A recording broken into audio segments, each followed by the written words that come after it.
Senator, welcome to the program. And my producer is in my ear saying, you gotta ask him to do the Trump impression. And so, something I've never asked you before. Here we go. One of the best sculptors in the entire world, Benny Johnson. Folks don't know it, but he's going to carve me into Mount Rushmore. That's the best I could do. First of all, I love the graphic, by the way. I showed you larger than life, and it fed into something when you said, I will climb up there myself and carve myself. It sounded to me like you were going to be carving Benny Johnson into Mount Rushmore, which I would also support. As long as you're doing one sculpture, Benny, you ought to do two. You deserve it. We're a humble servant of the Republic, and I'm just saying that I will happily lend my artistic services and our meme services to all of this. I mean, you can put a Trump in there, you can put a Pepe on the other side, and we'll be set, right? And make the Giga and maybe Trump. Benny Johnson in the middle somewhere. Maybe a small one. Just think about it. We are but humble servants of the Republic. Okay, Senator, we already went through your tweet thread about orders of marque. I have to get there.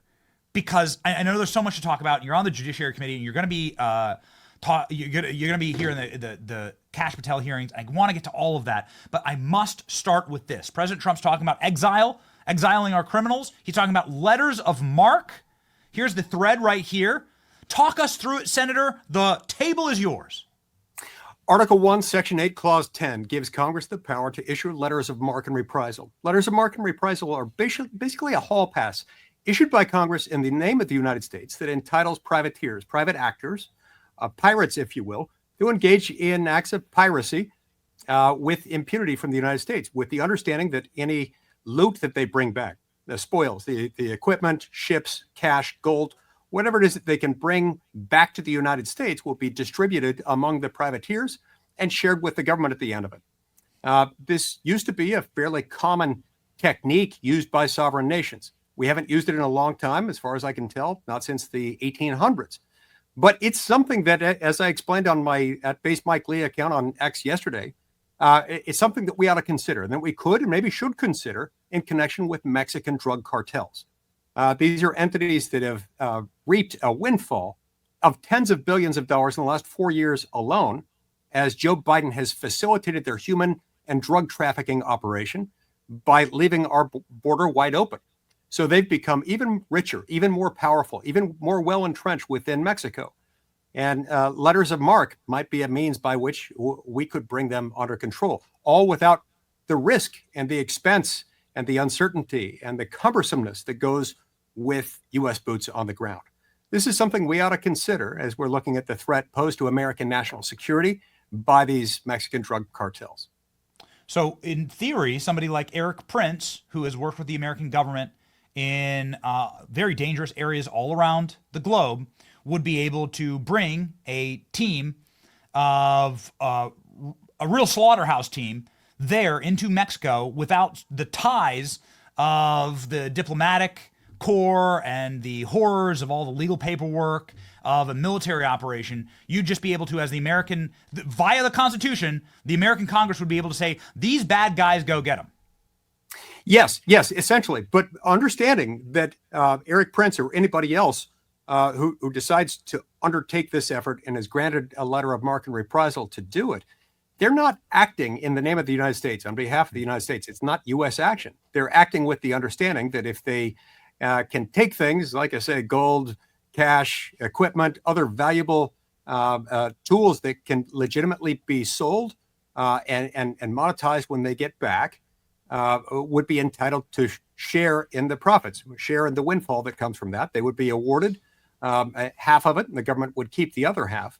And I suspect many of them would take us up on it. Now, I'll let Eric speak for himself, but I know that there are a number of people out there who would eagerly welcome this opportunity and the risk that it entails, so that the American people don't have to, and so that the U.S. military doesn't have to get involved directly. There's a number of people out there that are very angry about what's happened to our people and what's happened to this nation and the poisoning that's happened and the horrors that have been wrought and visited upon innocent families all across America through criminal alien immigration, human trafficking, actually, which is facilitated by the cartels and the Bidens. And so I'm sure there's a lot of hot blood for this. One final question on this, Senator. When was the last time the U.S. government did this? It was piracy, right? They were allowing pirates to go after the foreign ships of other nations. Am I correct in that, or yeah? So do I have that? more prominent, well-known instances in which we've used them, the early 1800s against the Barbary pirates. And this was a means of bringing them under control. Now, we've got modern-day pirates in many forms, including in the form of international drug cartels. Some of those, based in Mexico, have been on the front lines of human trafficking, and with human trafficking, drug trafficking, and all that goes along with that. They've gotten enormously wealthy, particularly over the last 4 years, when this human trafficking business has just exploded. And they are now so wealthy and so well entrenched that it's causing a lot of problems. And so this would be one way of bringing that under control, all under control in a way that wouldn't require us to invoke the U.S. military and have a boots on the ground presence, which would be problematic for a whole host of additional reasons with our southern neighbor. Very exciting. Okay, so this would be something that would probably be very pleasing to Kash Patel, who worked in counterterrorism at the DOJ. Kash Patel's hearing in less than 48 hours from now, Senator. You'll be there. What do you intend on asking Kash Patel? How's it going to go? Indeed, I will be there. And look, we really look forward to that hearing on Thursday. Now, few people know that on paper, Kash Patel will be one of the most qualified FBI directors in U.S. history, in the history of the Bureau itself. But the media refuses even to give him that credit. Instead, they worry that he'll do what Chris Wray has done routinely, which is investigate his political opponents. They're transferring onto Kash what they know that Chris Wray has been doing. Now, I hope and fully expect that Kash will continue to share his life story with America. But the bottom line is he's a hero, but he's often too humble to talk about it. If you want to get to sort of perpetuate the status quo of the FBI, Kash is not your guy. If you want aggressive reform, if you want transparency, if you want rule of law, Kash is exactly what you've been looking for, which is why I've been telling everyone, anyone who will listen, Kash Patel is among the very most important nominees that President Trump has put forward. We've got to make sure that we get him confirmed. Now, we can't assume that we'll get a single Democrat to go along with us. We will welcome that. We will undertake every effort to bring that about. But we've got to assume that we as Republicans in the Senate have got to carry his nomination across the finish line. And that's what I intend to help him do on Thursday. It was a blood boiling for us to watch Mitch McConnell vote against Pete Hegseth. Are we going to get a situation like that, Senator? There are no guarantees. We can't be sure that we won't have any Republican defectors. Now, in the case of Pete Hegseth, it was unfortunate that we had 3 Republicans who decided to vote against him. It was fortunate, however, that our majority has enough of a buffer in it that we were able to bring in J.D. Vance. We were able to make sure that he got confirmed with the vice president casting the tie-breaking vote, as is his prerogative in the Senate. I hope it won't be that close with Kash, but if it is, we'll be ready to pull that lever. In the meantime, I think there's still time for Republicans, all of them, all of us, to get behind Kash. He is well qualified, and he is exactly what this era requires. Senator, I know we're up against a hard out, but I really got to touch on this income tax issue with President Trump that he brought up last night in the most muscular way I've seen him bring it up, saying we should do tariffs, we should get rid of the IRS, we should have the External Revenue Service, and we should be done with the income tax. I know this is probably singing angels music to your ears and golden harps, but can you talk me through, is this something that's real? Is this something that could happen? I would love to see how it checks out mathematically, but I love the idea of scrapping the income tax system. It's become so perverted, so convoluted, so oppressive, and so hyper-technical that it really empowers a form of tyranny to which the United States of America and its inhabitants are not accustomed and never should be. So look, if there's almost any other means of funding the U.S. government that doesn't involve that, I want to explore that thing, and I would like to see that thing work. At the end of the day, if we were to go in that direction, it would be very important to me to make sure that we undo the risk created by the 16th Amendment. In other words, if we can reasonably fund the government without the income tax system, I think we need to take away the power by moving to repeal the 16th Amendment, without which there can be no rebirth of the income tax code as we know it. One of the last things that we would want, we don't want to come up with a hybrid system where we figure out another way to fund it, but we leave that loaded gun of the 16th Amendment there. ushering in, heaven forbid, one day in which Democrats are in charge. The 16th Amendment's still there, and they reinstate the income tax system with a vengeance alongside whatever other pay-fors that we've created along the way. That would be how they could ultimately get us to the point where we could be spending consistently more than 23, 24, 25% of GDP.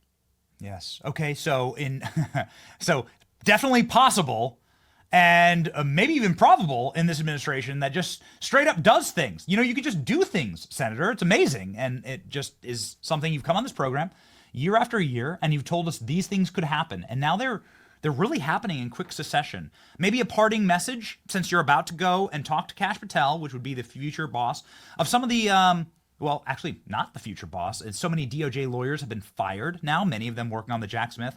Your parting goodbye message to the purges that are happening inside of the DOJ, and perhaps some of the prosecutors who are now being looked at by the district attorney in Washington, D.C. for their malign January 6th prosecutions.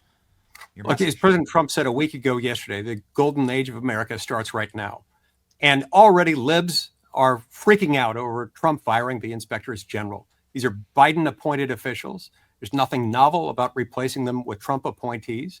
In fact, he'd be crazy not to do this. Presidents should be able to fire everyone, every last person in the executive branch other than the vice president. And if you want to know why, just read Article 2 of the Constitution, which sets out the president's responsibilities. The very opening line of the whole article says that the executive power of the U.S. government shall be vested in a president of the United States. The VP is independently elected on the same ticket with the president, so we can't fire him. He ought to be able to fire literally every other person. It's certainly reasonable. In fact, it's proper that he fire those people occupying prominent positions who might well prove to be an impediment to uncovering the truth about the bad things that happened in the previous administration, and reluctant to bring about the reforms that President Trump was elected to promulgate. Ladies and gentlemen, if you appreciate the new hardcore America, the attitude era of America, and the attitude era of Senator Mike Lee, who has the nice, freshly shaven dome, that'd be easy to carve into Mount Rushmore, actually. The hair is the hardest part.